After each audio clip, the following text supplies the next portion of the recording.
Alain, on peut commencer, vous pouvez y aller. Très bien. Est-ce que vous pouvez attendre un instant, s'il te plaît? Est-ce que vous pouvez entrer, s'il vous plaît? Ça commence. Et on va tirer la porte un petit peu, mais attends un petit peu. Tu restes pas loin, s'il te plaît? Moi, je vais dans quelques minutes. Donc, Myriam, je peux y aller? Allez-y, c'est beau. L'enregistrement est en cours. Pardon? Est-ce que le son est bon? Oui. Oui, OK. Alors, bonjour, je suis Alain Rouleau et je vous parle de l'Université du Québec à Chicoutimi. Et aujourd'hui, nous avons le plaisir d'accueillir comme conférencier M. François Tremblay. M. Tremblay est ingénieur géologue, diplômé à la fois de l'Université du Québec à Chicoutimi et de l'École de géologie de Nancy, en France, il y a un certain nombre d'années. Et il a travaillé par la suite sur un projet de recherche pour obtenir sa maîtrise dans le domaine de la géochimie, appliqué en particulier aux gisements d'origine hydrothermaux. Donc, c'est dans le domaine de la géologie. Et il a travaillé par la suite pendant un certain nombre de décennies. Il travaille encore chez la firme qui s'appelle maintenant SNC-Lavalin, mais auparavant, il était chez Techmat, et qui a été acquis par SNC-Lavalin dans le groupe GEM de SNC-Lavalin, à partir d'ici au Saguenay. Et le domaine de spécialité qu'il a développé au cours des années, c'est l'étude des environnements géologiques et hydrogéologiques dans lesquels des problématiques géotechniques sont analysées ou ils sont investiguées. Donc aujourd'hui, il va nous parler d'un de ces contextes-là, qui est en lien avec une digue qui retient l'eau du lac Kenogami, du lac réservoir Kenogami, qui est ici au Saguenay. Donc c'est la digue Montcouche, une des 4 ou 5 digues qui retiennent le lac Kenogami. Donc sans plus tarder, à toi la parole, François. Merci beaucoup, Alain, et à l'Université du Québec, à Chicoutimi, pour l'accueil, et aussi à Myriam Ferlat, qui nous permet de partager nos connaissances et nos expériences sur des projets qui touchent les eaux souterraines. C'est une ressource essentielle à la vie, mais qui peut être parfois source d'impact et de destruction de l'environnement. Alors, comme Alain l'a dit, on va parler aujourd'hui de la conception et du suivi de la performance de puits de décharge là, dans la fondation granulaire de la digue Montcouche, du côté est du lac Kenogami.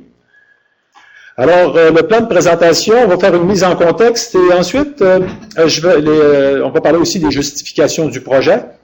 Je vais aussi, à l'aide d'une série d'illustrations simplifiées, aborder les différents défis qu'on a dû rencontrer et surmonter pour éviter des échecs. Il y avait des concepts préétablis avant qu'on intervienne dans le dossier. Alors, on va essayer de focusser sur ces défis assez importants, compte tenu qu'il s'agit là, de sécurité civile. C'est un ouvrage de retenue important là, dont on parle ici. On va agrémenter ça de photographie pour faciliter la compréhension. Finalement, on va aborder les résultats du suivi de la performance. Alors, c'est pas seulement une étude théorique, c'est aussi une mise en application d'un concept et qui a fait l'objet d'un suivi d'une période de 2 ans. On va finalement conclure avec les impacts ou les bénéfices du projet. Alors, la localisation de la digue Montcouche se trouve là dans la région du Saguenay-Lac-Saint-Jean, au nord de la ville de Québec. On a ici des illustrations qui la montrent à différentes échelles. Et naturellement que celle qui nous intéresse, c'est dans la partie est du lac Kenogami. Alors, la vue rapprochée nous donne l'illustration au bas de la diapositive. Alors, on a le lac Kenogami on a la digue Montcouche qu'on voit et aussi le lac Montcouche. Alors, les flèches sont ici pour illustrer simplement que la digue, le lac parfois varie d'une trentaine de pieds d'élévation, de sorte que les eaux qui normalement sont contrôlées par un barrage là, qui régularise le débit des eaux un peu plus au nord sur la rivière Chicoutimi, dépendamment des périodes, à ce moment-là, il peut avoir le lac Montcouche peut se trouver à une élévation plus ou moins haute par rapport au niveau du lac Onegami. En temps normal, le lac Onegami est plus haut que le lac Montcouche, mais comme on le verra, il y a des périodes en hiver, là, lorsqu'on abaisse le niveau du lac, bien à ce moment-là, on a une situation où les gradients hydrauliques sont inversés. Alors, on a ici une vue de la digue Montcouche avant le projet, elle était 2008. Alors, sur l'image en haut à gauche de votre écran, on la voit envers le lac Onegami, c'est-à-dire envers l'ouest, alors que sur l'image en dessous, on a la vue vers l'aval, c'est-à-dire vers le lac Montcouche, du côté est. Si on regarde ça maintenant avec une vue aérienne, on la voit envers le lac Onegami. Vous voyez un peu la linéarité du lac Onegami, c'est simplement que le lac est situé le long d'une faille régionale. Alors, la digue Montcouche se trouve du côté est de cette faille régionale, qui a été comblée par des matériaux de fluvioglaciaires, encaissés par un socle rocheux d'âge précambrien. Vous remarquez aussi que on a l'usine latérière qu'on voit sur l'image, et sur un autre bras du lac Onegami, sur mon curseur, là, on a le portage des roches qui régularise le débit des eaux dans la rivière Chicoutimi, où on a des barrages hydroélectriques qui ont été aménagés. Alors, les objectifs et les défis du projet. Alors, comme je vous l'ai mentionné, c'était de sécuriser non seulement la digue en relaxant les pressions interstitielles, les charges hydrauliques qui se trouvaient sous l'ouvrage. Sécuriser, pourquoi? Parce qu'il y a une population qui vit en aval, il y a des infrastructures urbaines et industrielles. On avait aussi une révision à faire de l'ingénierie de conception qui avait déjà été produite par d'autres professionnels. Dans l'ingénierie de conception, il y avait deux options qui avaient été envisagées.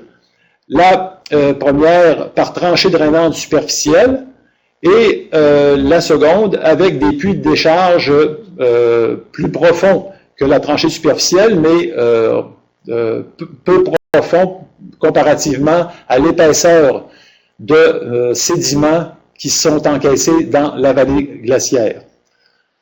Une particularité du projet aussi, qui était une exigence du client, on nous demandait de se servir de la modélisation numérique pour atteindre l'objectif du projet et concevoir un ouvrage qui allait permettre de sécuriser la digue en question. Alors, il fallait aussi produire des plans et devis pour mettre en plan la solution proposée et, comme je vous le disais, ce n'est pas une étude théorique seulement, il fallait démontrer avant la construction que le projet allait rencontrer une faisabilité financière, mais surtout une efficacité pour relaxer les pressions. Et on nous demandait également de vérifier la faisabilité du protocole de contrôle des mesures de débit de relaxation, ce qui était une autre exigence là, du client. Et enfin, pour valider l'efficacité, on devait, pendant une période de 2 ans, faire des suivis des charges hydrauliques après l'aménagement du concept. Alors, les justifications du projet. Lorsqu'il est arrivé le déluge de juillet 96 dans les régions, ça a entraîné la commission Nicolet, ça a aussi entraîné des révisions des normes de sécurité des ouvrages de retenue. Alors, c'est une des justifications. Puis il y a aussi le risque sismique dans la région là, qui devait être pris en considération. Autre élément, c'est que pour contrer d'éventuelles crues maximales dans le lac Onegami et éviter des débordements, ce qui est arrivé en juillet 96, Eh bien, une des solutions, ça a été de rehausser le niveau de la digue de près de 2 mètres pour accumuler plus d'eau et éviter aussi de tamponner les risques d'impact associés à une crue maximale probable. On va utiliser le terme crue maximale probable ou CMP comme similitude là, avec crue maximale probable. Alors, le projet était justifié aussi par des risques de rupture ou de glissement de la digue sous cette condition CMP. Et ça pour plusieurs raisons. D'abord parce qu'on est en présence d'un encastrement partiel de l'écran d'étanchéité qui est sous la digue et dans une fondation granulaire par définition qui est quand même perméable et qui peut permettre aux charges hydrauliques du lac de se répercuter en aval et de créer la menace. Il y a également une présence d'un horizon argileux mou et liquéfiable sous la berme en enrochement au pied de la digue. Et finalement, il y a présence de conditions artésiennes connues avec un risque de renard au pied de la digue. Alors, la première mise en eau du lac remonte à 1924 et c'est à ce moment-là qu'on a constaté des résurgences importantes en aval de l'ouvrage.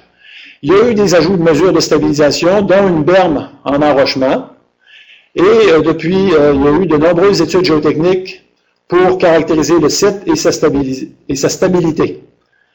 Tant du point de vue de la stratigraphie, de la granulométrie des sols, que des propriétés hydrauliques, et également de la piézométrie, ou si vous aimez mieux, des charges hydrauliques à l'intérieur des sédiments qui comblent la vallée glaciaire. Il y a eu aussi des arpentages pour être capable de mettre tout ça en élévation géodésique. Alors, pour ce qui concerne les conditions de terrain, je vais passer ces diapositives-là pour les résumer à l'intérieur d'une image, compte tenu que les gens sont probablement plus visuels. Alors, on a ici une vue en coupe de la digue Montcouche, qui est assez simplifiée. Les éléments qui sont importants de comprendre, c'est qu'on a du côté droit, sur mon curseur, le lac Montcouche, qui est à une élévation approximative de 158 mètres. Et vous voyez que du côté gauche, sur mon curseur encore, on a le lac Kenogami qui, lui, peut se situer à une élévation générale plus élevée que le lac Montcouche. Son élévation en été peut atteindre 164 mètres, alors qu'en hiver, en attente là, du coup d'eau, on va baisser le niveau du lac réservoir à l'élévation approximative 155 mètres.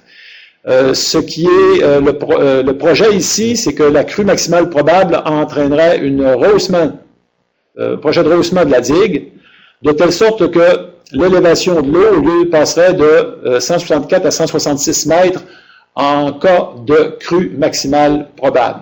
C'est donc dire que s'il arrivait un coup d'eau, on aurait 2 mètres pour essayer de tamponner cet événement-là. Alors,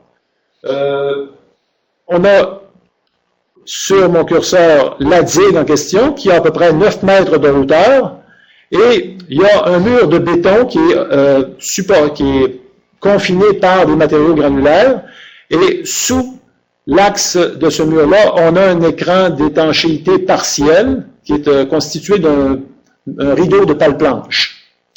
Et comme vous voyez, le rideau de pale-planche, contrairement à certains ouvrages qui ont été construits où le rideau est allé s'encaisser jusqu'au niveau du socle rocheux pour éviter les risques de résurgence et de dommages ou de risques sur la sécurité, celui-là, il a été fait de façon...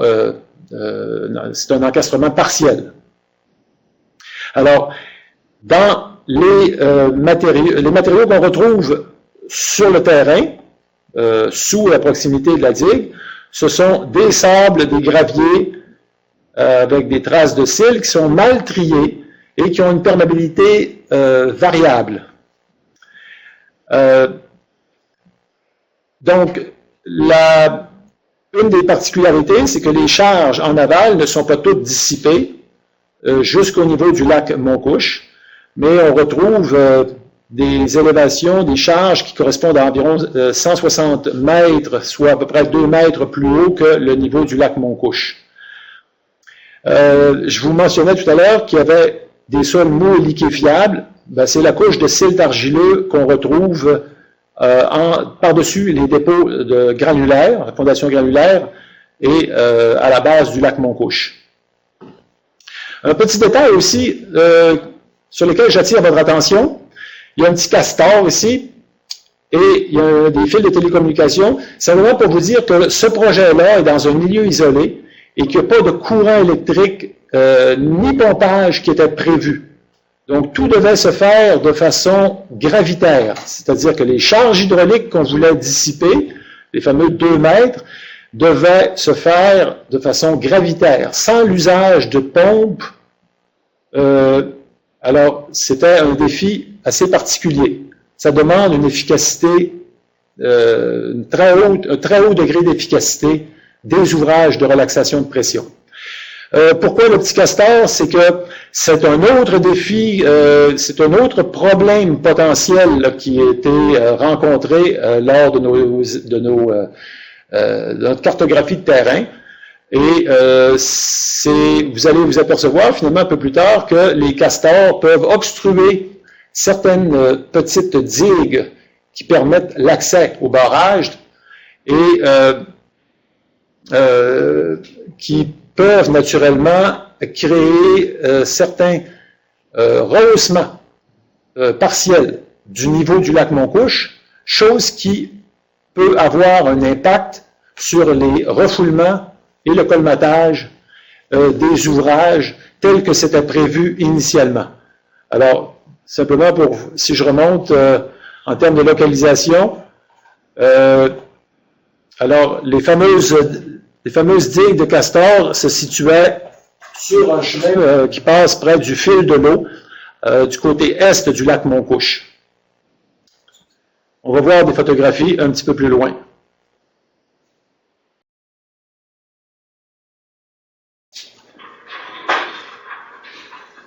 Alors,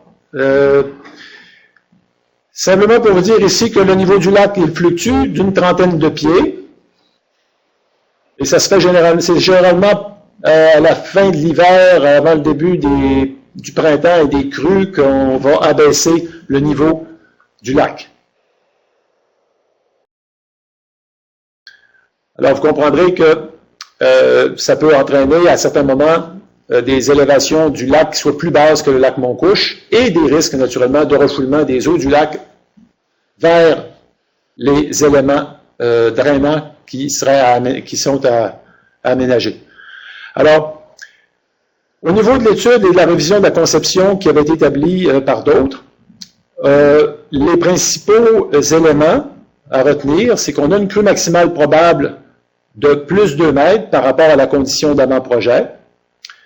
Naturellement que cette condition-là, elle n'est pas testable. On devait on devrait trouver une solution pour tenir compte d'une condition qui n'était pas testable physiquement.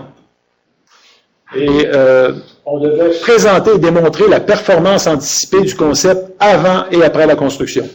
Donc, ça ne devait pas être seulement une solution théorique, mais qui soit applicable et fonctionnelle.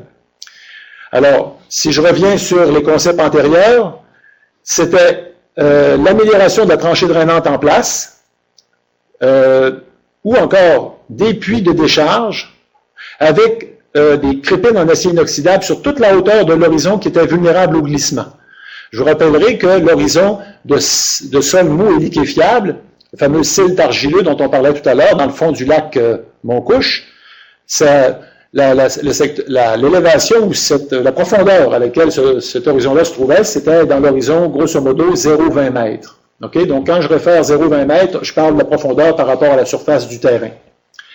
Et une autre exigence qui était faite initialement par le client, c'était que les canalisations de drainage, les rejets des canalisations de drainage devaient se faire sous le niveau du lac Montcouche, en un seul endroit, et de façon à permettre le suivi des débits de résurgence.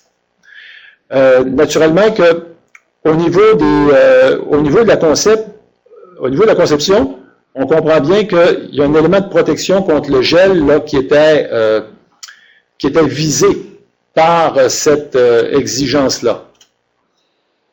Mais, comme on va le voir tout à l'heure, là, que ça posait un problème, ça conduisait vers un échec, et vous allez comprendre tout à l'heure pourquoi. Alors, il y avait dans les informations disponibles des dizaines de milliers de données de suivi de charges hydrauliques, les suivis piézométriques qui avaient été faits entre 1989 et 2008, qu'on a analysés. On a même fait une mise en graphique et un contrôle de qualité de ces données-là avant de commencer. Et on a constaté qu'il y avait une relation hydraulique, une constante relation hydraulique et de gradient ascendant vers l'est dans la fondation granulaire, sauf naturellement en période hivernale, où là, les gradients sont orientés à l'inverse, c'est-à-dire vers le lac Kenogami, parce que le lac se trouve à ce moment-là plus bas que le niveau du lac Montcouche.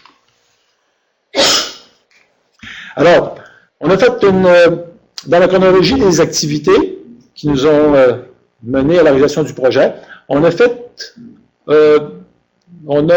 proposé une approche différente de celle qui était préconisée par le client, et avec raison, tel qu'on va voir dans ce qui suit. Alors, on a d'abord insisté sur le fait que c'est important de faire une visite, une cartographie de terrain et des écoulements d'eau de surface.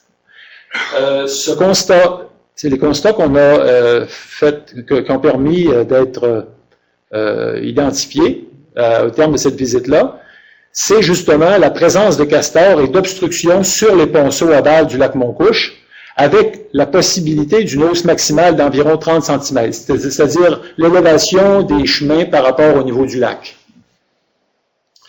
Ce qu'on s'est aperçu aussi, c'est que les débits en aval du lac Montcouche, à l'endroit de ces ponceaux-là, étaient très élevés. On parle ici de plusieurs milliers de gallons par minute. C'est assez inusité comme condition d'avoir des débits de résurgence aussi élevés que des milliers de gallons par minute, tels qu'on va le voir sur les photographies qui vont suivre.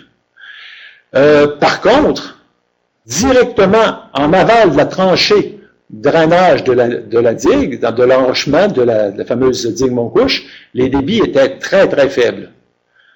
On a même ouvert les regards qui permettaient d'observer la tranchée, et on s'est aperçu qu'il y avait une accumulation de sédiments et d'autres débris, des morceaux d'arbres. On s'est demandé à un moment donné qu'est-ce que c'était, pour finalement réaliser que la grille qui donnait accès au rejet de la canalisation avait été endommagée et enlevée par l'effet des glaces, et que les castors étaient rentrés à l'intérieur des conduits pour finalement y installer des matériaux pour colmater en quelque sorte la tranchée lorsque le niveau du lac Kenogami se trouvait plus bas que le niveau du lac Montcouche. En d'autres termes, les castors, en période hivernale, lorsque les castors se sont aperçus que le lac Kenogami descendait pour maintenir leur lac Montcouche dans lequel ils vivaient, ils sont venus colmater le fond de la tranchée drainante qui était existante. Alors, on voit là tout de suite là, un problème sérieux. On peut imaginer tout de suite un problème sérieux avec ce type de concept-là. Et finalement, lors de la visite, on a pu constater finalement la présence de résurgence artésienne jaillissante dans les petits puits ou dans les piézomètres qui étaient installés en aval de la digue. Et on a pu aussi identifier qu'il s'agissait d'eau agressive. Donc, il y avait un potentiel de corrosion des ouvrages de relaxation dont il fallait prendre compte. Alors, sur les images qui suivent, simplement pour vous illustrer un peu ce dont on vient de parler, on a ici une première image où on voit la digue qui permet de traverser le côté aval du lac Montcouche, et on voit que le ponceau est partiellement encombré de matériaux là, qui étaient transportés par les castors.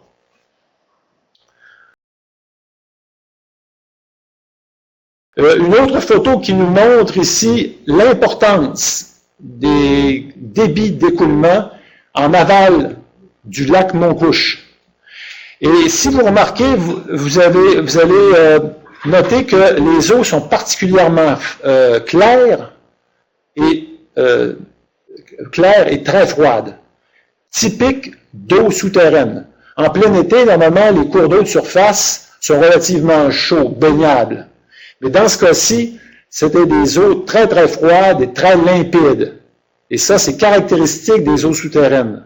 On a déduit de ces simples observations-là que, en période de sécheresse, il n'y avait pas de pluie durant cette période-là, mais on en a déduit que les débits qu'on observait en aval du lac Montcouche étaient ceux ou correspondaient à ceux qui s'écoulaient de façon naturelle sous la digue Montcouche en amont de ce lac-là. C'est une observation très simple, mais cruciale pour éviter d'avoir rencontré un échec monumental avec les risques d'impact qui auraient pu survenir. Alors, sur cette autre photo, simplement pour vous montrer l'endroit où la canalisation, le rejet de la canalisation de la tranchée drainante sortait, ici, là, au centre sur mon curseur. Et à cet endroit-là, quand on observait l'écoulement, on s'apercevait que le débit était très, très faible. Alors, dernière photographie, présence de résurgence, c'est-à-dire on voit ici les charges hydrauliques, les résurgences artésiennes jaillissantes en aval de la digue. Et dans ce cas-ci, ce sont des eaux agressives. À partir des analyses chimiques sommaires qu'on a faites, on a pu établir qu'il s'agissait d'eau agressive. Donc, l'usage de tubage d'acier non inoxydable était à proscrire dans une telle situation. Alors, si on résume les constats de la visite et l'impact sur la conception, on voit tout de suite que le concept de tranchée drainante est voué à l'échec, et naturellement que ce concept-là n'a pas été retenu, parce que la transmissivité ou la perméabilité des sols était insuffisante, et il y avait en plus un problème additionnel anticipé de colmatage par les refoulements d'eau et de sédiments en période hivernale, par les castors ou de façon naturelle, notamment lorsque l'eau du lac Montcouche est plus haute que le lac Kenegami. Naturellement que l'exigence du client de faire en sorte que les rejets seraient sous le niveau des eaux, c'était un problème aussi sérieux face au deuxième type de concept qui était celui avec les puits de décharge. Donc, au lieu d'avoir une tranchée superficielle drainante, ce serait des puits de décharge, des puits de relaxation. Alors, ça aussi, ça risquait de nous amener vers des risques d'échec dans l'horizon 0,20 mètres pour différentes raisons. D'abord, pour la première qui était déjà mentionnée, c'est-à-dire les refoulements d'eau et de sédiments et de colmatage en période hivernale, l'obstruction ou une mauvaise protection contre le gel. Naturellement que si le bouchon de glace se fait à la tête des puits en période hivernale et que le bouchon demeure, bien que lorsqu'on aura besoin au printemps suivant d'avoir que les puits soient fonctionnels, bien à ce moment-là, il va falloir attendre que le bouchon de glace se dégèle, ce qui serait problématique. Une autre raison, c'est la présence de matériaux granulaires qui seraient insuffisamment drainants. On a dit tout à l'heure que ces matériaux-là avaient une perméabilité variable et naturellement qu'on ne pouvait pas se fier à cette variabilité-là pour garantir le fonctionnement du concept. Un autre élément de risque d'échec, c'était une sous-évaluation du débit souterrain pour la condition CNP, la condition de crue maximale probable. Naturellement, que cette condition-là, il n'y avait pas une méthode, c'est pas la méthode numérique qui permettait d'établir cette condition-là. On ne la connaît pas. Il faudrait créer le rehaussement pour tenter de la mesurer, mais c'était pas possible. Donc, il fallait trouver une autre façon d'approcher le problème pour essayer de trouver une solution. Essayer de trouver quel sera le débit dans le futur si jamais l'événement crue maximal probable survenait. Et naturellement qu'il fallait que le concept soit efficace, compte tenu qu'on n'avait aucun pompage ni réseau électrique de prévu dans le projet. Alors, les questions clés pour la conception, et on peut considérer que c'est un défi majeur, c'est on pourrait les résumer de la façon suivante. La perméabilité ou la transmissivité des sols de l'horizon 0,20 mètres est-elle suffisante pour permettre une relaxation efficace? Et pas seulement dans les puits de décharge, mais également dans les piézomètres et le terrain en périphérie. Puis, l'autre question, est-ce réalisable dans la portion aval de la berme pour réduire les coûts des canalisations de rejet? Question économique ici. Et si oui, sur quel intervalle de profondeur doit-on crépiner les puits de décharge? En gros, comment garantir et uniformiser la relaxation sans pompage, en considérant que l'analyse des données géotechniques disponibles et la modélisation numérique ne permet pas de fournir cette garantie.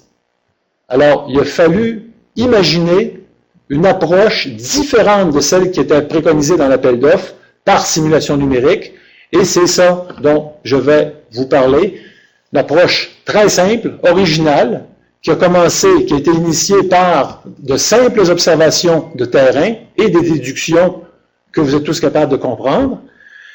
Et donc, on a à cette étape du projet recommandé une étape non prévue, mais qui nous apparaissait essentielle, et c'est une phase d'investigation additionnelle sur le terrain.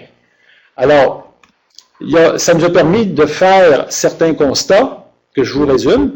Alors, en termes d'envergure de travaux, on a eu l'autorisation pour réaliser un forage de reconnaissance hydrogéologique avec essai de pompage pour évaluer l'architecture et les propriétés hydrauliques de la fondation dans l'horizon 0,20 mètres, celui qui était visé pour aménager un drain vertical dans la fondation granulaire.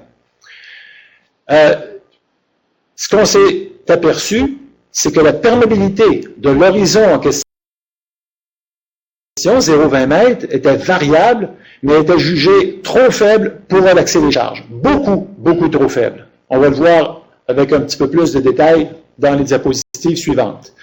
Alors, on a décidé sur le terrain d'approfondir le forage et à environ 23 mètres de profondeur, on a eu la chance, effectivement, de rencontrer un horizon qui présentait un potentiel de relaxation jugé drastiquement plus élevé et qui nous apparaissait suffisamment élevé pour l'envisager comme un horizon pour y aménager finalement des drains, un ouvrage de drainage. On a aussi constaté que cet horizon-là était en relation hydraulique avec l'horizon 0,20 mètres où on voulait réduire les charges. Parce qu'il aurait pu arriver qu'il y ait un horizon relativement peu perméable qui aurait fait en sorte que même si on avait rabattu le niveau d'eau ou les charges hydrauliques sous cet horizon-là, qu'on n'aurait pas eu le résultat escompté dans la partie 0,20 mètres. Et d'un point de vue géotechnique, il était essentiel que l'horizon 0,20 mètres soit relaxé de ces pressions dangereuses pour éviter que les sols mous et liquéfiables qui bordaient le lac Montcouche soient emportés sous l'effet de renard ou en condition de tremblement de terre, dans une condition, par exemple, d'une condition de crue maximale probable. Alors, dernier élément aussi qui a été fait à ce moment-là, c'est l'analyse de l'eau et le constat qu'on avait bien et bien une eau agressive et naturellement corrosive. Et alors, ça a été pris en considération pour le choix des types de matériaux. On imagine maintenant ce qu'on vient de raconter avec les prochaines diapositives. Alors, On voit ici les travaux de forage qui ont été faits près du centre de la digue. On avait un seul forage pour faire valider un peu notre évaluation, donc on l'a fait à peu près au centre, et comme il y avait des piézomètres un petit peu partout sur le terrain de chaque côté, bien, ça nous a permis d'observer l'influence de l'essai de pompage là, qu'on a fait à partir du puits central.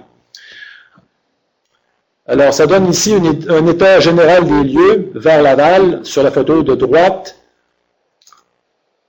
Et simplement pour vous illustrer que dans l'horizon 0,20 mètres, en bout de tubage, les transmissivités et au cours du forage 0,20 mètres, on a rencontré des transmissivités qui ont été jugées faibles et par essai de pompage également avec à l'aide d'une crépine d'une douzaine de mètres qu'on a insérée pour tester différents horizons. On s'est aperçu que la transmissivité était de loin insuffisante pour laisser passer les volumes d'eau de milliers de gallons par minute qu'on voyait en aval. Donc, il y avait là une espèce d'incohérence évidente sur le fait qu'on n'avait pas la tuyauterie.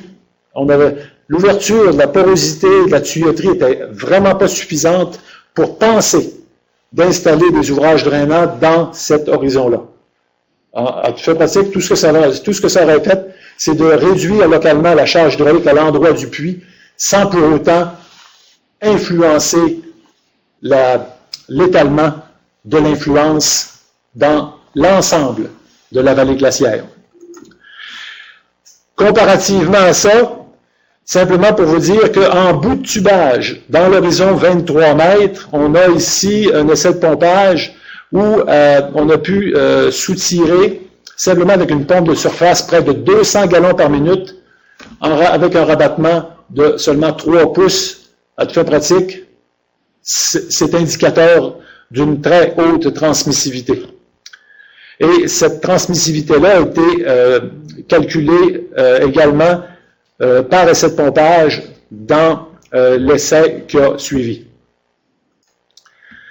Alors, avant de justifier l'aménagement des crépines et des puits drainants sur l'horizon 23 mètres, c'était important de savoir si la tuyauterie naturelle était compatible ou cohérente avec ce qu'on observait comme débit de résurgence. Les quelques milliers de gallons qu'on voyait en aval, il fallait qu'il y ait une espèce de cohérence entre ce qu'on voit en aval et le degré de transmissivité qui est une espèce d'indicateur de la capacité de drainage. Alors, cette évaluation de la capacité de drainage de l'horizon 23 mètres, puis ça a été fait effectivement même en bout de tubage. Alors, on l'a fait selon 2 méthodes pour évaluer sa représentativité. Alors, d'abord par interprétation théorique des essais de pompage eux-mêmes, puis ensuite par une validation, une calibration avec des relevés simultanés de débit et de gradient hydraulique sur le terrain, et à l'aide de la loi de Darcy, qui est une loi très simple en hydrogéologie. Cette loi-là, elle dit simplement que le débit Q est proportionnel à la transmissivité multipliée par le gradient hydraulique multiplié par la largeur de la vallée glaciaire dans laquelle s'effectue l'écoulement. Ou, si on inverse les termes, simplement que la transmissivité est égale à la division du débit d'écoulement souterrain par le gradient et la largeur. Alors, le débit, c'est celui qu'on a mesuré en aval du lac Montcouche, et on a considéré que c'était ce débit-là, compte tenu qu'on était dans une période sèche, estivale, et qu'il n'y avait pas beaucoup de précipitations, on a considéré que l'entièreté de ce débit-là était correspondant au débit souterrain qui coulait sous la digue. Le gradient, la largeur de la vallée glaciaire était connue, c'était à 190 mètres, entre les massifs rocheux au sud et au nord, c'était à peu près la largeur qu'on avait. Donc ça, il y a relativement peu d'erreurs d'estimation sur ces paramètres-là. Et finalement, le gradient hydraulique qui était relevé au moment de la mesure du débit, c'était une valeur de 0,72%, qui était celle qu'on a obtenue à partir des piézomètres qui étaient déjà en place dans l'axe de l'écoulement. C'est quelque sorte, ce gradient-là, ça correspond en quelque sorte à l'inclinaison des charges hydrauliques envers le lac Montcouche. parallèlement à l'écoulement vers le lac Montcouche. Ce qu'on s'est aperçu, c'est que la transmissivité qui est calculée par calibration avec le débit du lac Montcouche nous donnait quelque chose autour de 17 000 mètres carrés par jour, et ce qui était, alors que dans les évaluations théoriques à partir des essais de pompage, ce qu'on s'apercevait, c'est que dans l'horizon 0,20 mètres, la valeur cumulative jugée, la valeur cumulative de cet horizon-là était autour de 1500 mètres carrés par jour, alors qu'à 23 mètres, on avait 15 000 mètres carrés par jour. Donc, on peut tout de suite voir là que l'horizon 0,20 mètres, c'est une tuyauterie qui était à toute fin pratique tellement mince, tellement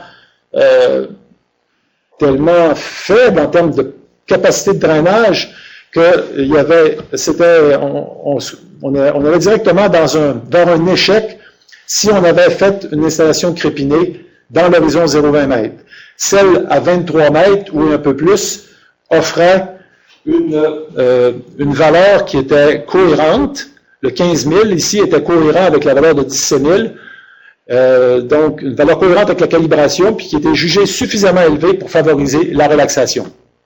Alors, on a donc retenu comme critère de conception la valeur maximale, et en l'absence d'avoir la chance de faire d'autres forages et d'essais de pompage, on a retenu la valeur maximale de 17 000 mètres carrés par jour comme transmissivité, comme propriété hydraulique ou comme capacité de drainage en aval de la digue.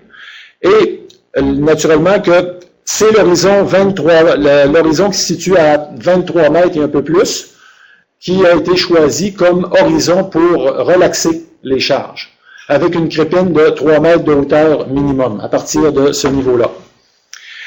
Alors, on comprend que ces résultats-là, ou cette orientation-là, était fort différente de la conception qui était initialement prévue, avec des crépines installées entre 0 et 20 mètres. Et non seulement ça, mais c'est que d'un point de vue économique, le coût des crépines de 3 mètres, comparativement à des crépines de 20 mètres, l'acier inoxydable étant très cher, on comprend tout de suite là qu'il y a une économie importante là, sur le projet. Alors, l'estimation maintenant, on n'est pas sorti, on n'est pas fini avec le projet, c'est que on a établi maintenant la propriété hydraulique ou la capacité de drainage dans les conditions naturelles actuelles, ou du moins au moment de l'étude, mais il fallait essayer de projeter quel serait le débit pour la condition de crue maximale probable. Et ça, on ne pouvait pas la tester, parce que c'est quelque chose qui peut survenir ou non dans un avenir plus ou moins lointain. Donc, ce qu'on a fait, c'est qu'on a réutilisé la même loi en remplaçant les termes d'une façon assez simple. On s'est demandé quel serait le débit. Étant donné qu'on avait maintenant la propriété transmissivité, on n'avait pas le terme de gradient, par contre, pour la condition future, mais on avait la largeur. La largeur est toujours la même. La valeur de la vallée glaciaire n'a pas changé, 190 mètres. La transmissivité, c'est 17 000 mètres carrés par jour. Il nous manque pour résoudre l'équation puis trouver le débit souterrain Q, la fameuse gradient hydraulique. Quel est-il? C'est fondamental qu'on le trouve sans se tromper parce que ça a un impact direct sur le nombre d'ouvrages qui va devoir être aménagés. Alors, on a trouvé, en analysant les données disponibles historiques, on a fini par découvrir qu'il y avait une relation hydraulique entre l'élévation du lac et le gradient hydraulique horizontal dans l'axe de l'écoulement. À partir des dizaines de milliers de données de sondage, on a fait une régression linéaire pour s'apercevoir finalement qu'il y a un nuage de points, mais qu'il y a une certaine corrélation. Et à partir du cas à l'étude, où on avait tout à l'heure un gradient de 0,72%, celui que je vous ai mentionné, lors de la mesure du débit en aval du lac Montcouche, à partir de cette droite de régression, on a projeté la ligne pour une élévation de lac plus élevée, de 2 mètres plus élevée, ce qui nous a permis de déterminer le gradient hydraulique, un gradient hydraulique de 0,9% dans le cas de la crue maximale probable. Simplement avec une droite de régression et les dizaines de milliers de données piézométriques historiques qui avaient déjà été recueillies. Alors, si on résume, on a les principaux résultats de la validation nous amènent à réaliser que la transmissivité dans la fondation granulaire n'est pas corrélée. Elle n'est pas corrélée avec la granulométrie. On a des matériaux qui sont généralement très grossiers, mais matériaux grossiers ne veut pas nécessairement dire matériaux perméables. Et on en a un bel exemple ici. La porosité efficace dans la couche 0,20 mètres est de loin, et la transmissivité correspondante sont de loin trop faibles et insuffisantes pour atteindre l'objectif du projet, ce qui n'était pas le cas de l'horizon 23 mètres et plus. Alors, on a aussi pu, par calcul, sur la diapositive précédente, déterminer finalement le débit recalculé pour une condition future projetée de condition de crue maximale probable. La valeur qui est obtenue est autour de 30 000 mètres cubes par jour, c'est-à-dire 30 millions de litres par jour. Ça fait quand même pas mal d'eau. Alors, le débit donc à relaxer, si on convertit ça en mètres cubes par minute, 20 mètres cubes par minute, c'est 20 000 litres par minute, ça fait, c'est pour ceux qui sont plus familiers avec les gallons, là, on parle d'à peu près proche de 5 000 gallons par minute, ça fait quand même pas mal d'eau. Et ça, sur l'horizon 23 mètres ou approximativement. Alors, les justifications des choix de la conception des puits ont été basées sur, on prit en considération qu'il y avait une possibilité, qu'il y a une certaine variabilité et une anisotropie des propriétés hydrauliques de la fondation granulaire, avec une nécessité d'apporter des ajustements lors de la construction. Alors, et c'est pour ça qu'on y est allé avec, au lieu de faire quelques puits seulement, on a proposé d'y aller avec un nombre de puits plus élevé, mais avec des plus petits diamètres. Donc, chaque puits coûte moins cher. Et il y avait une raison aussi, c'est que, donc, on a fait nos aménagements naturellement sur l'horizon perméable 23 mètres et un peu plus, pour le drainage et la relaxation efficace. Mais un élément ici important, c'est qu'on y était avec des crépines couramment disponibles de 6 pouces, de 150 mm, ce qui est plus facile de s'approvisionner plus rapidement en cas de changement imprévu sur le terrain. Okay? Alors que si on commande des crépines à l'avance qui sont de plus gros diamètre, il y a des délais des fois de semaines ou de mois avant de les obtenir, donc on aurait été pris avec un entrepreneur qui aurait attendu là, sur le chantier là, que la livraison. Si on s'était trompé dans la granulométrie, etc., on aurait été pris avec un sérieux problème d'attente et de frais d'extra de la part de l'entrepreneur. Donc, on a misé sur avoir plus de puits de plus petits diamètres plutôt que d'avoir un nombre restreint de puits, mais avec des plus gros diamètres. Puis, ça permettait aussi en même temps d'augmenter nos chances d'avoir une répartition plus homogène des relaxations. Alors, longueur de 3 mètres minimum pour les crépines, pour réduire les pertes de charge parasites, des ouvertures de 2,5 mm, et on a prévu à ça aussi un gravier-fil calibré pour faire face au fait qu'il y avait une possibilité qu'il y avait certains horizons peut-être où les sédiments seraient localement plus petits et éviter les infiltrations de sable à l'intérieur des crépines. Donc, en mettant un gravier-filtre, on se trouvait à réduire nos risques d'infiltration de sable et ça permettait ça aussi de faciliter le développement, le temps de développement, la durée du développement. En ce qui concerne les choix de matériaux, on était avec des crépines d'acier inoxydable qui sont des matériaux couramment utilisés pour les crépines. Par contre, au lieu de prendre des tubages en acier, étant donné qu'on avait des eaux corrosives, agressives, on était avec des tubages en CPV, donc des matériaux qui sont plus inertes sur le plan chimique, et avec des calibres épais, c'est du 80 plutôt que 40, parce qu'il y avait des risques de poinçonnement par des cailloux ou des blocs de roche. Et la tête des puits était métallique au-dessus du niveau des eaux. Question d'avoir la solidité pour la partie qui excède le niveau des eaux. Donc, la conception maintenant de la partie supérieure des puits de relaxation et ses justifications. Ça aussi, c'était un autre défi, parce qu'il faut bien comprendre l'importance du niveau de rejet choisi à l'épreuve des risques de bris ou de colmatage dus au refoulement d'eau de surface, de sédiments ou du gel. Alors, on a identifié tout à l'heure qu'il était dangereux de rejeter l'eau sous le niveau des eaux pour les mêmes raisons que ce qui est arrivé avec la tranchée drainante, c'est-à-dire qu'il y a des refoulements qui se font à l'intérieur et à ce moment-là, on a un colmatage, on a des particules, on a de l'eau, on a du colmatage, bref, il fallait trouver une manière de permettre en tout temps, avec les hivers rigoureux, les neiges, les glaces, les phénomènes naturels, il fallait trouver une façon de rendre la chose sécuritaire et durable. Alors, on y était avec une structure renforcée pour la circulation, on va la voir photographiée tout à l'heure, isolée du froid et accessible pour le suivi et la réhabilitation éventuelle des puits. Il faut penser à tout, hein.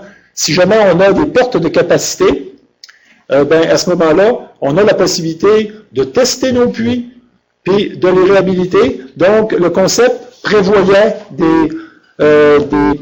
des activités de réhabilitation de la performance de drainage des puits en cas de précipitation chimique ou de colmatage sur les crépines. On a aussi imaginé l'importance d'avoir un clapet anti-retour en cas de hausse imprévue du niveau d'eau par les barrages de Castor du côté aval du lac Montcouche et de faire un contrôle périodique de ces choses-là. Il est arrivé effectivement au cours du projet où les castors ont fait des ouvrages et on a pu, avec nos systèmes d'enregistrement des mesures de niveau d'eau, observer que les clapets anti-retour ont effectivement servi à un moment donné. Ils ont fait leur ouvrage, ils ont en quelque sorte ils ont empêché finalement l'eau du côté aval de rentrer à l'intérieur des puits de relaxation.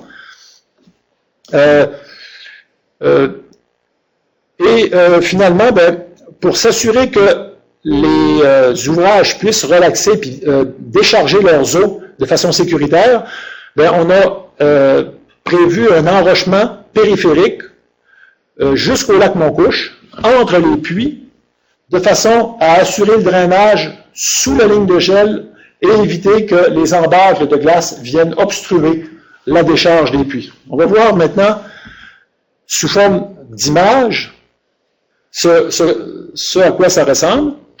Alors, on a un état des lieux ici lors de la construction des puits de décharge en avril 2009. On voit des équipements de forage. Il y avait des équipements pour le forage lui-même avec des machines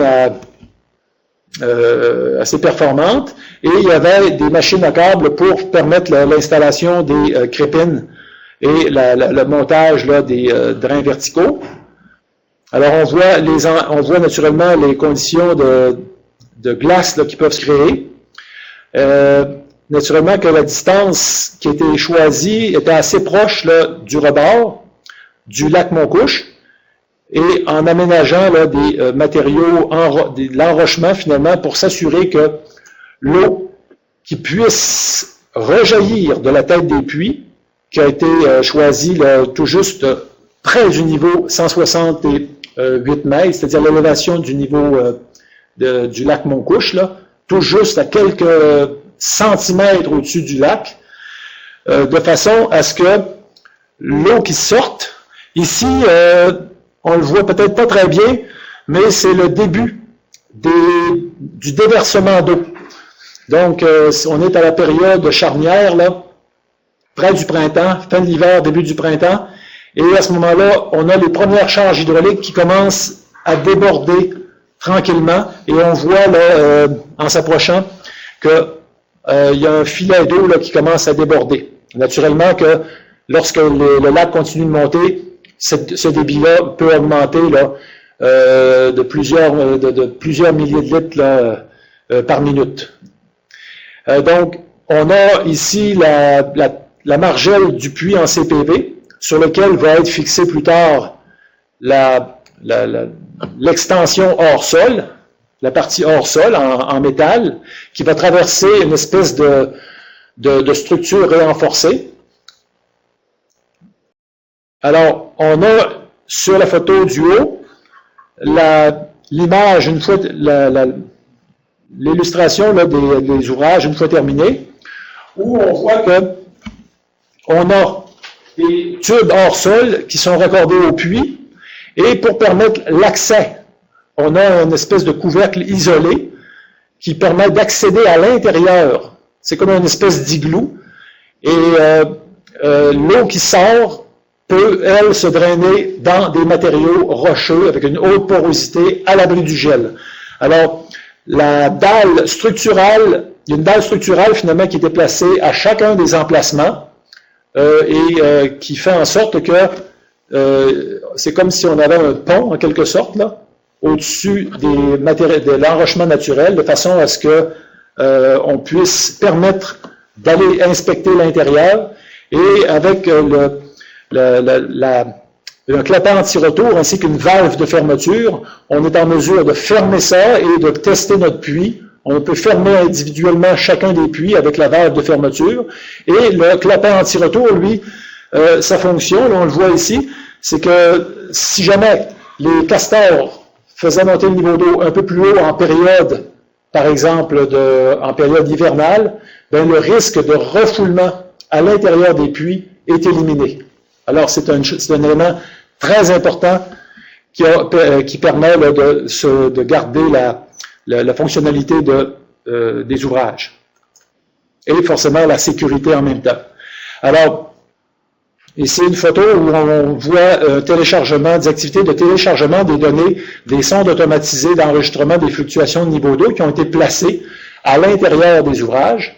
Donc, au lieu de faire des relevés manuels, on met des systèmes qui font un enregistrement, et périodiquement, il y a quelqu'un qui peut aller downloader ou télécharger les données de fluctuation de niveau d'eau. C'est ni plus ni moins que des petits crayons qui sont placés au bout d'un fil, et à ce moment-là, eux autres, ils enregistrent la colonne d'eau qui est la colonne d'eau au-dessus de l'instrument. Ça peut être converti en élévation avec un relevé manuel de niveau d'eau. Une autre particularité du projet, le client voulait avoir une idée des débits de décharge. On en a parlé au début. Alors, ça aussi, il a fallu se pencher sur une façon originale de déterminer ça. Et on a trouvé sur Internet un vélocimètre à hélice qui était utilisé pour la pêche au saumon, donc mesure de vitesse de cours d'eau dans les rivières, mais à l'horizontale. Alors, on a contacté le fournisseur pour lui demander finalement s'il y avait moyen de réorienter l'hélice dans le sens vertical de l'ouvrage pour s'en servir comme un vélocimètre, mais avec le courant d'eau ascensionnel. Et effectivement, pour les forts débits, c'était possible, l'appareil pouvait servir. Pour les faibles débits, bien à ce moment-là, c'est pas vraiment critique, parce que c'est pas là que les conditions sont dangereuses, mais à ce moment-là, on pouvait faire avec une chaudière ou un contenant là, à l'intérieur là, des caissons. Donc, pour les périodes où il y avait des hauts débits, l'appareil était tout à fait applicable. L'utilisation de l'appareil était tout à fait applicable. Oups, pardon. Alors, les résultats du suivi de la performance sur une période de 2 ans. On a ici, à la verticale, le profil de l'échelle d'élévation du lac Kenogami. La ligne en bleu ici, c'est l'élévation du lac Kenogami. OK? Et à l'horizontale, c'est la date. Donc, avant la construction, on a le profil d'élévation du lac et les profils de mesure de niveau d'eau dans les piézomètres, donc les charges hydrauliques, qui étaient plus hautes que l'élévation, que je pointe ici sur mon curseur, qui est l'objectif géotechnique de relaxation qui doit être atteint après la construction pour sécuriser notre ouvrage.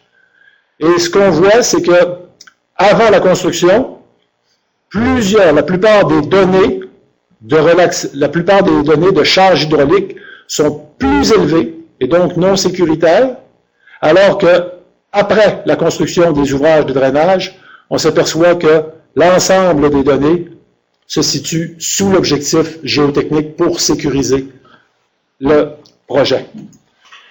Alors, en conclusion, on peut comprendre que le projet a été un succès du point de vue technique et financier, avec les économies pour ce qui est des crépines et aussi, surtout, la sécurité que ça peut apporter pour la population. Et je vous ai mentionné tout à l'heure que le projet a été guidé d'abord par des observations de terrain et des déductions simples pour identifier et contourner des contraintes névralgiques de projet, puis pour orienter l'ingénierie avec des mesures sécuritaires et efficaces. Alors, les problèmes anticipés de vulnérabilité des ouvrages, que ce soit en fonction des refoulements, du colmatage, du gel, on les a contournés avec des façons parfois originales, mais relativement simples, que tous peuvent comprendre. Et les problèmes anticipés d'inefficacité et de transmissivité insuffisante au niveau de la fondation granulaire, ben, eux aussi, finalement, avec l'auscultation, avec le forage hydrogéologique qu'on a recommandé en cours de route, plutôt que de faire une modélisation numérique, ben, ça a permis de sauver la sécurité du projet en évitant d'installer des ouvrages dans l'horizon 0,20 mètres, ce qui aurait conduit à un échec monumental. On est plutôt allé vers un horizon beaucoup plus transmissif, qui était plus creux que celui qui était prévu dans l'ingénierie antérieure, mais ça a démontré finalement que ce choix-là a été gagnant. Alors, enfin, dans tout projet, c'est toujours important de comprendre l'architecture géologique d'une fondation granulaire pour faire des choix plus éclairés sur les propriétés des matériaux, sur la conception et pour finalement arriver à justifier et à valider l'efficacité d'un projet. Les résultats ont montré que ça a permis d'optimiser non seulement les coûts, mais aussi d'améliorer et de sécuriser la population et l'ouvrage. Alors, comme tout projet, ça se fait avec des collaborateurs et je tiens à remercier Hélène Tremblay qui nous a permis de partager le résultat, le succès de ce projet-là. Elle s'est montrée ouverte à un changement d'orientation entre la modélisation numérique qui était exigée à l'appel d'offres initialement et on a discuté avec elle pour lui montrer que l'approche avec une exploration sur le terrain, en cherchant à comprendre et en observant que c'était peut-être plus gagnant. Et donc, son ouverture d'esprit face à ce changement d'approche et fait partie des raisons du succès du projet. Je remercie également la collaboration de mes collègues, Simon Fleury, hydrogéologue, Valérie Michaud, Régis Bouchard, géotechnicien, Daniel Couture, ingénieur civil, qui a travaillé pour la partie civile, et Benoît Turgeon, également ingénieur civil, pour le volet rehaussement de digue et la gestion de projet. Pardon. S'il y a des questions, ça va me faire plaisir.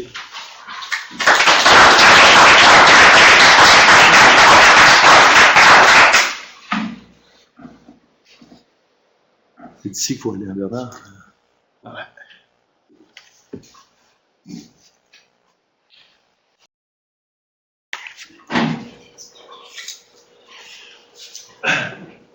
Oui.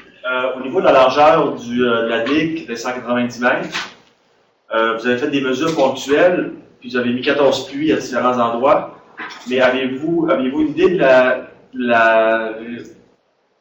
la répétitivité, dans le fond, des résultats sur le 190 mètres, ou si vous êtes allé avec plus de puits, dans le fond, pour essayer de couvrir plus large, ou vous avez une bonne idée si c'était linéaire, dans le fond, sur la largeur complète, ou est-ce que vous avez extrapolé le 7300 sur certaines valeurs, mais est-ce que ça représentait l'ensemble du... Oui, c'est une bonne question. Et pour être capable d'apprécier l'uniformité de la couche qui a été ciblée pour le drainage, okay, parce qu'effectivement, il peut y avoir... On a vu qu'il y a des variations verticales de perméabilité, mais il peut tout aussi bien en avoir de façon latérale. Et pour évaluer cette situation-là, où les risques d'avoir un problème de fluctuation des propriétés dans le sens horizontal. On a, lors de l'essai de pompage, mesuré l'influence dans les piézomètres situés qui étaient éloignés du puits de pompage, de façon à évaluer à l'endroit de ces piézomètres-là, latéralement, si les propriétés étaient suffisamment constantes pour anticiper qu'il y ait une influence qui se fasse uniformément à l'intérieur de la digue. Donc, c'était une bonne question, parce que c'est fondamental de faire une vérification de la sorte. Donc, ça a été fait à partir de l'interprétation des essais de pompage et de l'observation des rabattements. Donc, en créant artificiellement une situation dynamique.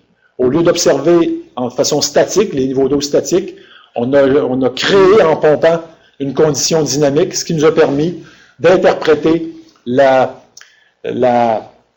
variabilité des propriétés hydrauliques latéralement.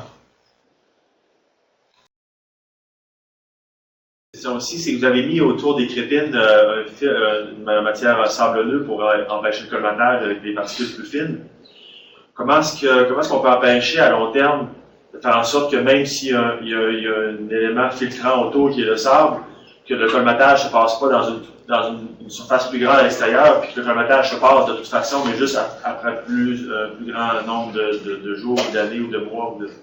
C'est encore une autre bonne question. Il arrive effectivement dans certaines conditions que l'eau est entartrante. Il y a des eaux agressives, corrosives, mais il y a parfois aussi des eaux entartrantes qui peuvent créer, lorsqu'il y a des chutes de pression à proximité des ouvrages, des chutes de pression qui changent la stabilité chimique des éléments minéraux naturels, ce qui peut entraîner une précipitation chimique et un colmatage chimique. Donc, pas seulement un colmatage physique ou hydraulique par le mouvement des petites particules de sol, mais chimiquement. Dans ce cas-ci, on était plutôt c'était plutôt l'inverse. On avait des eaux agressives ou corrosives, donc qui n'avaient pas tendance nécessairement à créer de l'entartrement. Maintenant, le processus qui permet d'éliminer les particules fines avant de mettre en opération les ouvrages, ça s'appelle une phase de développement, où là, on travaille avec des hautes intensités de mouvement d'air et d'eau pour essayer de créer, de nettoyer sur une surface beaucoup plus grande les particules fines et éviter qu'elles soient mobilisées ou qu'elles se remobilisent plus près de l'élément filtrant. Il y a une question ici de M. Boisa. Y avait-il un autre moyen de mesurer le débit au lieu de la vitesse ascendante dans les puits? En fait, pas vraiment à ma connaissance. On a quand même cherché différents moyens, mais le vélocimètre à hélice a été le seul qu'on a trouvé, surtout lorsqu'il y a des débits très importants ascensionnels où la mesure volumétrique dans la conduite horizontale de rejet à la tête du puits aurait été difficile, compte tenu que l'espace était quand même assez serré et compte tenu qu'on ne voulait pas rehausser inutilement la tête des conduites de rejet par rapport au niveau de l'eau, question de ne pas perdre l'efficacité du projet. Il faut bien comprendre que si on avait mis des ouvrages, des exutoires, des radiers d'évacuation des eaux beaucoup plus hauts pour être plus conservateurs face au risque de refoulement par les eaux à cause des barrages de Castor, on se serait privé d'un rabattement, donc d'une certaine forme d'efficacité. Donc, c'est la méthode qu'on a trouvée en faisant une recherche sur Internet, c'est celle du vélocimètre à hélice qui est relativement simple. Et c'est une mesure réelle et non seulement on voit le débit qui sort, on le mesure, mais on a aussi l'impact que ça crée. Pas seulement dans le puits, mais dans les piézomètres qui sont répartis un petit peu partout sur le terrain. Donc, ça permet en quelque sorte de valider que le concept n'est pas seulement théorique, pas seulement fonctionnel théoriquement, mais bien pratiquement. Est-ce que ça répond?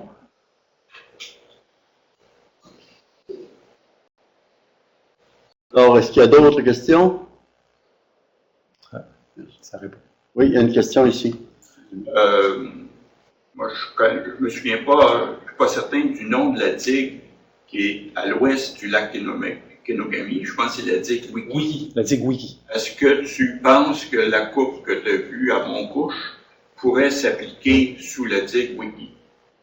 C'est un contexte qui est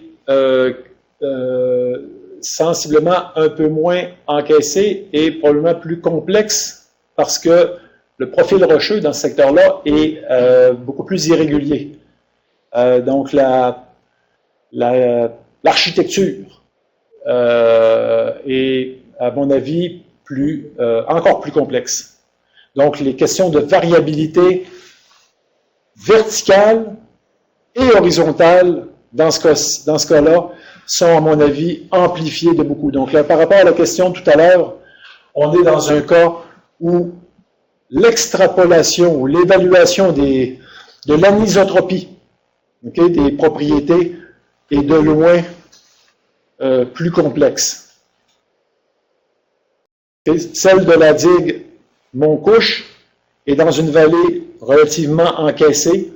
Quand on s'en va plus à l'ouest, on a une vallée rocheuse qui présente plutôt des fosses et des fosses et des bosses.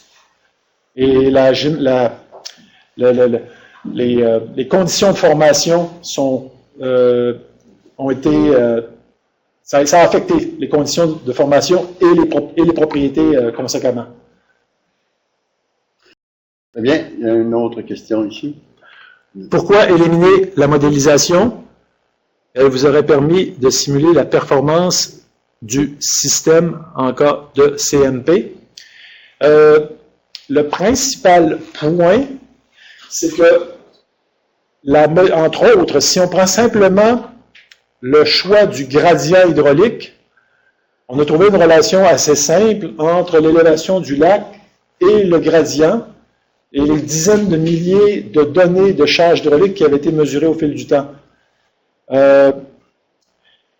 Il aurait été, à mon point de vue, difficile, sans connaître en tous les points de l'espace, dans un système aussi variable que celui de la fondation granulaire de la digue Montcouche, d'essayer de déterminer avec un degré de confiance quel aurait été le gradient hydraulique futur pour une condition qu'on ne pouvait pas tester. Donc, c'est une extrapolation qu'on a faite, mais à partir des données qui correspondent à une élévation de lac plus bas que celle qui pourrait prévaloir dans le futur. Donc, après de nombreuses heures de réflexion pour tenter d'imaginer non seulement des valeurs, mais le degré de confiance qu'on pourrait avoir sur une valeur. On pourrait, par modélisation, établir une valeur. Mais d'établir le degré de confiance sur la valeur serait une toute autre tâche. C'est un petit peu comme de prédire un sondage politique, mais avec l'estimation de l'erreur sur le résultat prévu. C'est un petit peu, si j'essaie de faire une analogie, c'est qu'une fois qu'on connaît une fois qu'on connaît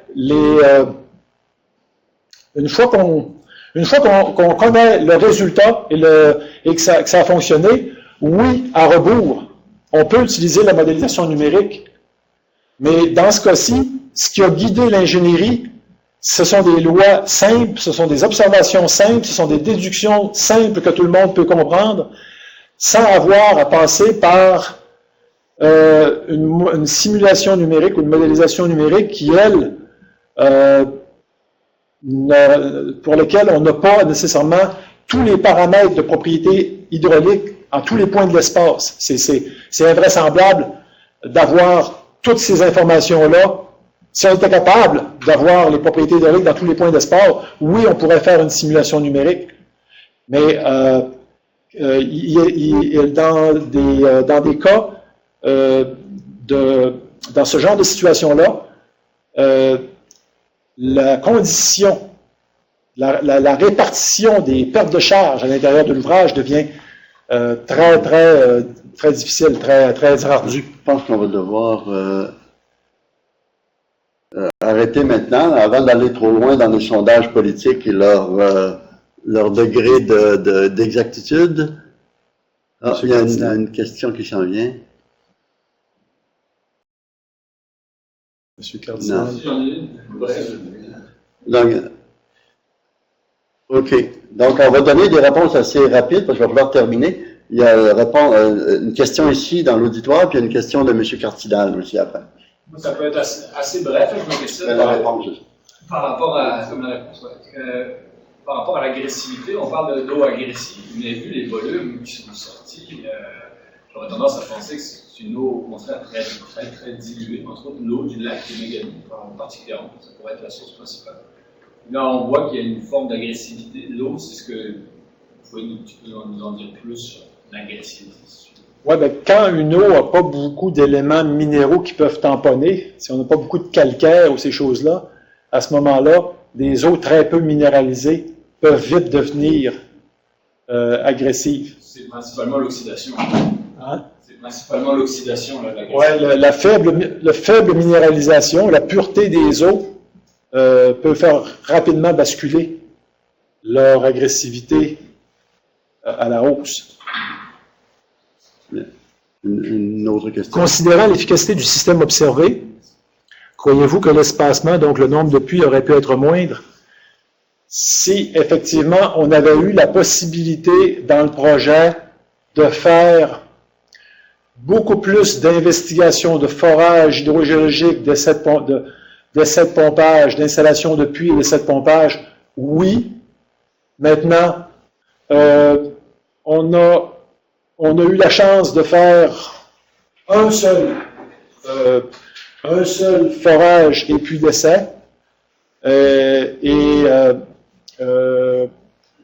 Donc, à ce moment-là, oui, ça aurait pu, mais il aurait fallu effectivement investir plus au niveau de l'étude.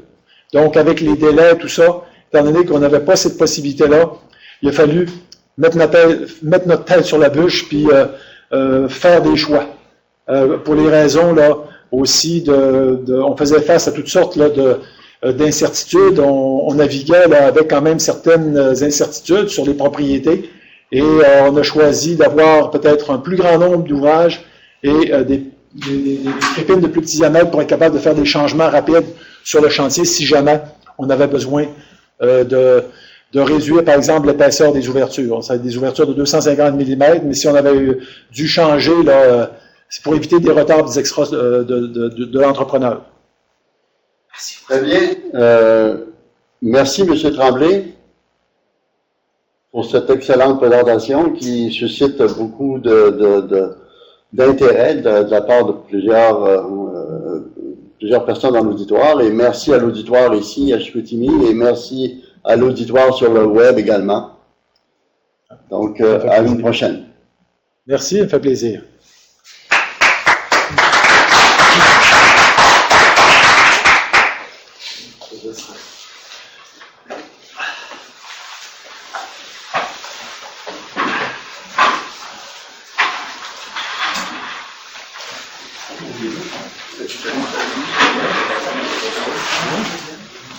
Il y a un problème de transport.